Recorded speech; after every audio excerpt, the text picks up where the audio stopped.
2025 সালের মাধ্যমিক পরীক্ষার উত্তরপত্র পুনর্নিরীক্ষণের ফল জালিয়াতির অভিযোগ ওঠে চট্টগ্রাম শিক্ষা বোর্ডে। সত্যতা যাচাইয়ে চট্টগ্রাম শিক্ষা বোর্ডে অভিযান পরিচালনা করে দুর্নীতি দমন কমিশন দুদক। রবিবার সকালে দুদকের সহকারী পরিচালক সাইদ মোহাম্মদ ইমরান হোসেনের নেতৃত্বে এই অভিযান পরিচালনা করা হয়। অভিযোগের প্রাথমিক সত্যতা মিলেছে অভিযানে। অনিয়মের প্রমাণ পেয়েছি, আমরা তৎপ্রেক্ষিতে আমাদের কমিশন বরাবর আমাদের যেটা করণীয় আমরা রিপোর্ট। ফলাফল জালিয়াতির অভিযোগ পেয়ে বোর্ডে বিভিন্ন কর্মকর্তার সঙ্গে কথা বলেন দুদকের কর্মকর্তারা। পুনর্নিরীক্ষণে 34টি খাতার ফলাফলের জালিয়াতি চেষ্টার একটি অভিযোগ আসে দুদকে। এসব অভিযোগের নথিপত্র সংগ্রহ করে দুদক।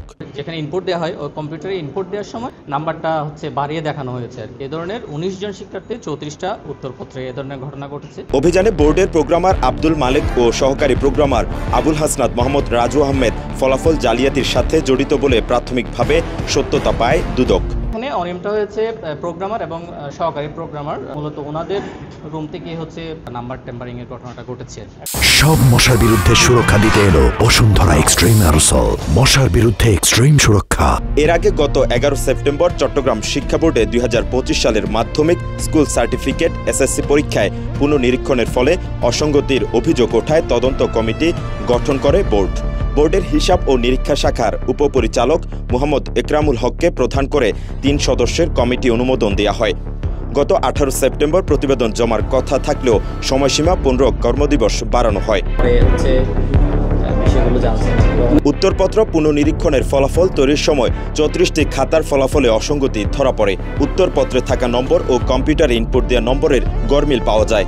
আমরা আসলে অনেক দিন ধরে এ ধরনের কথাবার্তা শুনছিলাম, আজকে এসে দেখলাম আর কি শিক্ষা বোর্ডে এ ধরনের নাম্বার টেম্পারিং হয়। এ বিষয়ে বোর্ডের চেয়ারম্যান ইলিয়াস উদ্দিন আহমেদ জানান, দুদকের কর্মকর্তারা বিভিন্ন তথ্য চাইলে বোর্ড তথ্য দিয়ে সহযোগিতা করে।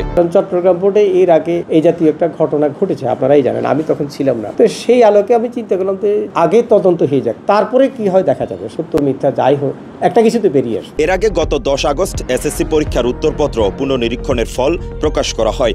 পুনর্নিরীক্ষণে 1669 জনের ফল পরিবর্তন হয়েছে। খাতায় নম্বর পরিবর্তন হয়েছে 1742 জনের। জিপিএ পরিবর্তন হয়েছে 646 জনের। ফেল থেকে পাশ করেছে 64 জন।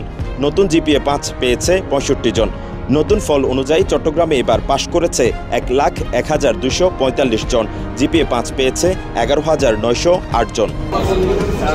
মেহরাজ হোসেন, কালের কণ্ঠ, চট্টগ্রাম।